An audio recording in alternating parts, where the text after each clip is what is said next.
शाम का समय, शहर से बाहर शमशान की तरफ जाने वाली सुनसान सड़क पर एक लड़का चुपचाप चला जा रहा था। हवाओं के थपेड़े और भयानक मंजर को अनदेखा कर वो शमशान की तरफ निडर होकर चला जा रहा था। जल्द ही वो उस जगह पर जा पहुंचा और शमशान में जल रही एक चिता के किनारे धुनी रमाए बैठे अघोरी साधु के पास जा पहुंचा। थोड़ी देर तक उन्हें निहारने के बाद वहीं एक तरफ बैठ गया। रात और गहरी होती चली गई, चिता भी जलकर राख हो गई। तब उस साधु के मुख से मध्यम स्वर फूटा। कहते हैं शक्तियां इंसान को भी भगवान बना देती है, पर शक्तियों की भी कुछ कीमत होती है।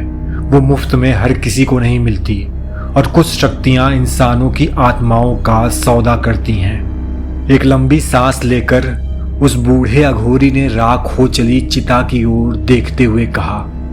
कुछ समय यूं ही उस तरफ देखने के बाद दोबारा अघोरी ने कहा, और तुम जिस शक्ति को चाहते हो वो बर्बादी का रास्ता है। तामसिक शक्तियां लोगों को अपनी तरफ लुभाती हैं, पर उनकी शर्तें और नियम खतरनाक होते हैं, और अगर इन सब चीजों को छोड़ भी दें तो भी इन शक्तियों से दूर ही अच्छा है तू। अघोरी ने उसकी तरफ देखते हुए कहा, नहीं बाबा, मैं निश्चय कर लिया है और आपने वचन दिया था। अब आप अपनी बातों से पलट नहीं सकते और मुझे सारी शर्तें मंजूर हैं, उस लड़के ने निश्चित स्वर में कहा। अघोरी उसे लाल लाल आंखों से देखने लगा, जैसे उस लड़के की बात से अघोरी को गुस्सा आ गया हो। पर थोड़ी ही देर बाद अघोरी ने हंसकर कहा, जैसी माँ की इच्छा, चल बता कौन सी तामसी शक्ति तू चाहता है। मैं तुझे उसका मंत्र और सिद्ध करने की विधि बता दूंगा। इसके अलावा और किसी भी तरह की उम्मीद मुझसे मत रखियो। इतना कहकर अघोरी ने उसे पास बैठने का इशारा किया। लड़के ने खुशी से चहकते हुए कहा, कर्ण पिशाचनी की। अघोरी ने कुछ देर तक गौर से उस लड़के के चेहरे को देखा और फिर कहा, ठीक है, कागज और कलम निकाल ले।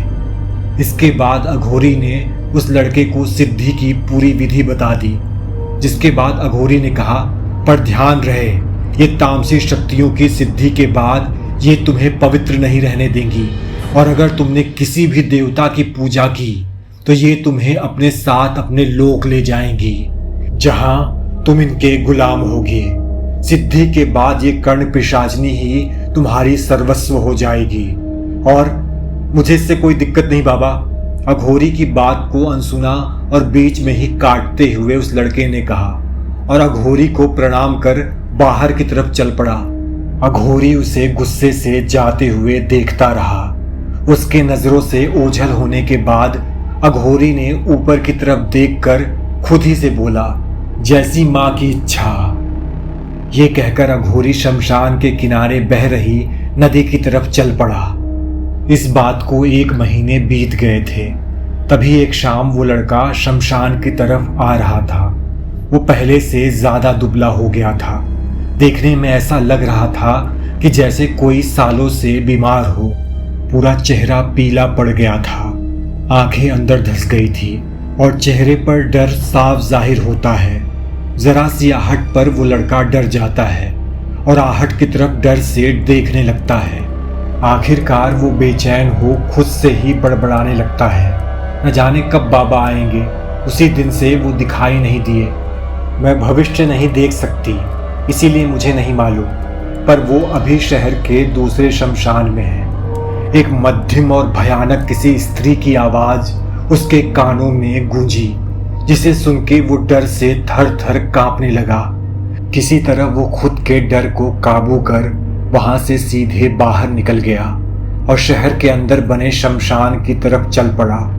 और जैसे जैसे अंधेरा बढ़ने लगा, ठीक वैसे ही बढ़ने लगा उस लड़के का डर, जिसके चलते अब उसका चेहरा पीले से सफेद पड़ता जा रहा था और जैसे वो अपनी जिंदगी से नाउम्मीद हो बैठा हो।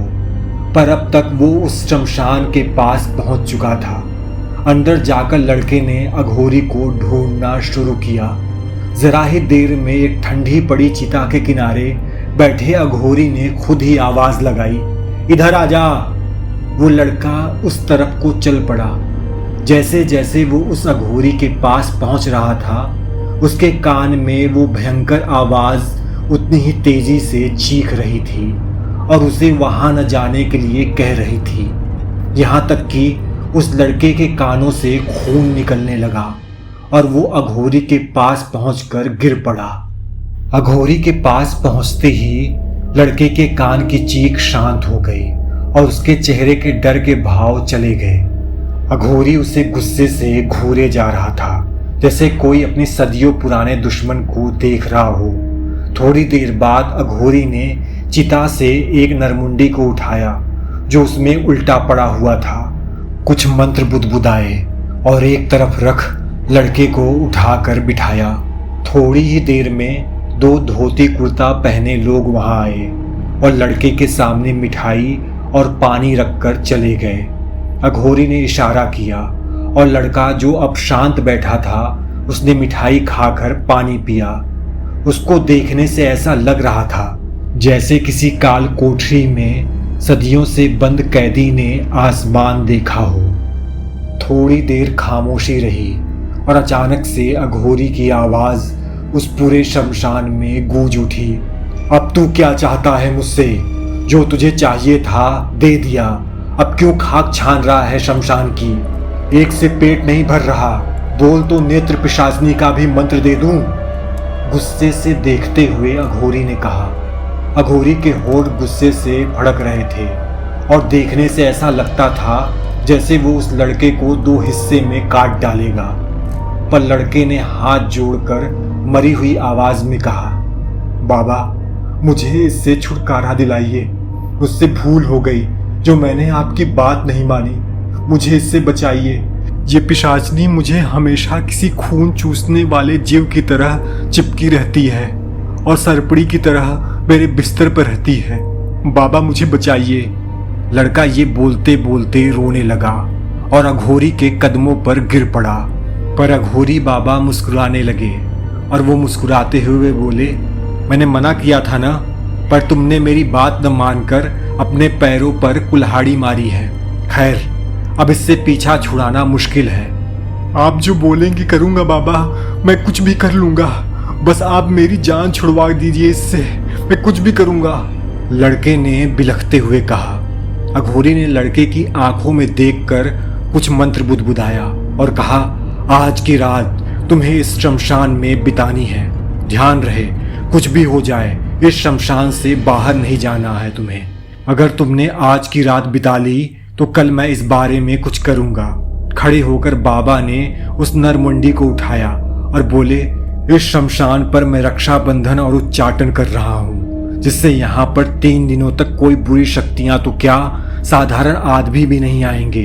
तुम्हारी सुरक्षा ये 2 लोग करेंगे, पर ध्यान रखना शमशान से बाहर किसी भी कीमत पर मत जाना। पिशाचनी तुम्हें बुलाएगी, उकसाएगी और फिर भी सफल नहीं हुई तो तुम्हारे प्रियजनों का रूप लेगी। पर तुम्हें सतर्क रहना होगा। ये दोनों तुम्हारे साथ रहेंगे। ये जैसा बोलेंगे वैसा ही करना, अन्यथा तुम्हें कोई नहीं बचा सकता। मैं अपनी साधना में रहूंगा और तुमसे आखिरी पहर में मिलूंगा। उनके इतना कहते ही वहां पर वही 2 लोग धोती और कुर्ता पहने आकर खड़े हुए और अघोरी बाबा उस नरमुंडी को शमशान के बीचों बीच रखकर बंधन और उच्चाटन क्रिया करने लगे, जिसके साथ ही शमशान में तांडव शुरू हुआ। तेज हवाएं और मृत आत्माओं की आवाज व सियार के रोने की आवाज से पूरा शमशान बहुत ही भयावह हो गया। रात और गहरी हो चली थी। अघोरी बाबा बंधन कर एक दूसरी जलती चिता के सामने जाकर बैठे और समाधि में लीन हो गए। इधर ये लड़का भी वहीं बैठा रहा, पर अंधेरे के साथ साथ उस लड़के का डर दोबारा उस पर हावी होने लगा। इतनी रात हो गई, आप शमशान में क्या कर रहे हैं? चलिए घर, आपको सोना नहीं है क्या? शमशान के बाहर से एक बेहद ही मनमोहक और लुभावनी आवाज आई। उस तरफ देखते ही वो लड़का पसीने से तरबतर हो गया। शमशान के द्वार पर एक बहुत ही सुंदर और खूबसूरत स्त्री श्रृंगार करके खड़ी हुई थी। कोई भी उसको देखकर मंत्रमुग्ध हो सकता था, पर उसे देखकर वो लड़का डर गया और जमीन पर गिर पड़ा। कई बार और नए नए लुभावने तरीकों से पुकारने पर भी जब लड़का नहीं उठा तो एक बेहद ही कर्कश और भयंकर आवाज आई। तूने वचन दिया था, तूने कहा था कि तू मेरे साथ रहेगा हर दिन और हर वक्त। आज तेरा जी भर गया तो तू मुझे छोड़ रहा है। मैं तुझे नहीं छोड़ूंगी, आज नहीं कल तू मेरा होगा। अब वही स्त्री एक भयानक और कुरूप राक्षसी में बदल चुकी थी। उसकी मद से भरी आंखों में अब अंगार था। उसकी सुराहीदार गर्दन अब काली और किस्म किस्म के सड़े गले फूलों और नरमुंडों से ढकी हुई थी। उसके गुलाबी होंठ अब काले और खून से सने हुए थे। उसको देखने भर से दिल दहल उठा। अब लड़के ने उसे देखकर अपनी आंखें बंद कर ली और अपने कानों पर हाथ रख लिया। फिर भी उसकी आवाज उसके कानों में गूंज रही थी। पिशाचनी हर संभव प्रयास कर रही थी और जब कुछ भी नहीं बन पड़ा तो वो अदृश्य हो गई। देखते ही देखते समय गुजरा और सुबह होने को आई। वो लड़का वहीं उदास सा बैठा था। अघोरी बाबा अपनी साधना से उठे और वहां आकर लड़के से कहा, शाबाश, जैसे तूने उसका तिरस्कार किया वो बहुत ही हिम्मत का काम था, वरना उन शक्तियों की मोहनी से कोई नहीं बच सकता। लड़का चुपचाप बैठा शमशान के दरवाजे की तरफ देख रहा था। उसने देखा कि कुछ लोग वहां तक आए और आपस में कुछ बात कर वहीं से वापस लौट गए। ये भी मेरे उच्चाटन के चलते यहाँ नहीं आ सकते, तुम्हें कैसा लग रहा है? अघोरी ने नर्म आवाज में पूछा और जवाब सुने बगैर ही हाथ को हवा में उठा अंकुश मुद्रा बनाकर कुछ बुदबुदाया और शांत होकर बैठ गए। लगता है जैसे करोड़ों टन का भार मुझ पर से उतर गया हो। कल शाम तक मुझे ऐसा लगता था जैसे मेरी कोई जिंदगी ही नहीं है, जैसे मैं गंदगी का वो कीड़ा हूँ जिसे जीने का कोई अधिकार नहीं। लड़के ने मध्यम सी थकी हुई आवाज में कहा। अचानक से उसके चेहरे पर आश्चर्य और रोमांस के भाव दिखने लगे। उसने आगे कहा, असल में हम शक्तियों को नहीं, शक्तियां हमें अपना गुलाम बनाती हैं और हम सब समझते हैं कि शक्तियां मेरे कहने में हैं, जबकि हम उनके कहने में होते हैं। ये कहकर लड़के ने प्रश्न भरी नजर से अघोरी की ओर देखा। अघोरी ने मुस्कुराते हुए कहा, शक्तियां हमें गुलाम नहीं बनाती, पर हम जब उन शक्तियों से गलत काम करते हैं, प्रकृति के विपरीत कार्य करते हैं, तो वे कहीं न कहीं अपना वर्चस्व बनाने के लिए हमें ही नुकसान पहुंचाती हैं। जो कि एक तरह से कह सकते हैं कि शक्तियां हमें अपना गुलाम बनाती हैं, पर सारी शक्तियां नहीं, सिर्फ वही शक्तियां जिन्हें हम अपने स्वार्थ के खातिर सिद्ध करते हैं। बाबा ने थोड़ी देर तक लड़के को देखा और फिर एक सांस लेकर बोले, मैंने तुम्हारे रहने की व्यवस्था पंडित विद्याधर के घर कर दी। ध्यान रखना, कुछ भी हो जाए उनके घर से बाहर मत निकलना। और तुम्हारी प्रियतमा कर्ण पिशाचनी को मैंने बांध लिया है। अभी इसी शमशान में मैं तुम्हारे द्वारा इस पिशाचनी का विसर्जन करवा दूंगा। उसके बाद तुम्हें पंडित विद्याधर के घर रहकर माँ बंगलामुखी की साधना करनी होगी। साधना संपन्न होने पर एक हवन होगी, उसके पश्चात तुम इससे मुक्ति पाओगे। लड़के ने हाँ में सर हिलाया और तभी थोड़ी देर में शमशान में एक पंडित सफेद कपड़े पहने चलते हुए आए और आकर अघोरी बाबा को प्रणाम कर वहीं बैठ गए। अघोरी के इशारे पर वो लड़का स्नान करके आया। तब तक बाबा ने वहां पर सारा सामान सुसज्जित कर दिया था। पंडित जी भी अपने सात्विक कपड़े त्याग कर लाल कपड़े पहनकर चिता को हवन कुंड बनाकर बैठ गए। उसके बाद उग्र मंत्रोच्चारण से संपूर्ण शमशान गूंज उठा और उसी के साथ फैलने लगी चारों ओर एक धुंध, जो दिन में ही शमशान को भयावह और जागृत रूप कर रही थी। देखते ही देखते शमशान कौओं के कलरव से और मुर्दों की चीखों से भर उठा। वो लड़का घबराहट में वहां से उठकर जाने को हुआ, पर अघोरी बाबा ने परिस्थिति को भांपा और लड़के का हाथ पकड़कर उसे इशारे में उठने से मना कर दिया। लगभग आधे से 1 घंटे बाद पंडित जी ने सामने रखी तांबे की प्लेट को उठाया और उसमें पान सुपारी रख मंत्रोच्चार कर अघोरी बाबा को इशारा किया। जिस पर अघोरी बाबा ने मंत्र पढ़ते हुए चिता की भस्म लड़के के माथे पर लगाई और प्लेट को लड़के के सामने कर दिया। देखते ही देखते लड़के के कानों से खून निकलने और उस प्लेट से रिसने लगा। थोड़ी देर तक खून गिरने के बाद खून गिरना स्वतः बंद हो गया। खून के बंद होते ही अघोरी बाबा ने अपनी झोली से एक छोटी सी मिट्टी की पुतली निकाली और प्लेट में रख दिया। इसके बाद लड़के को लेकर नदी की तरफ चल पड़े।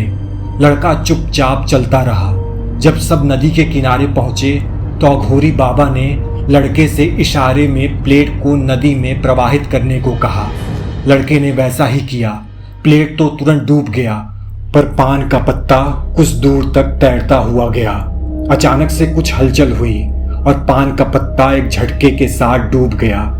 इसके बाद सब वहीं आकर बैठ गए। धीरे धीरे धुंध साफ हो गई और मालूम हुआ कि दोपहर हो चुकी है। थोड़ी देर सब में बात हुई और इसके बाद लड़का पंडित जी के साथ वहां से पंडित जी के घर की तरफ चला गया।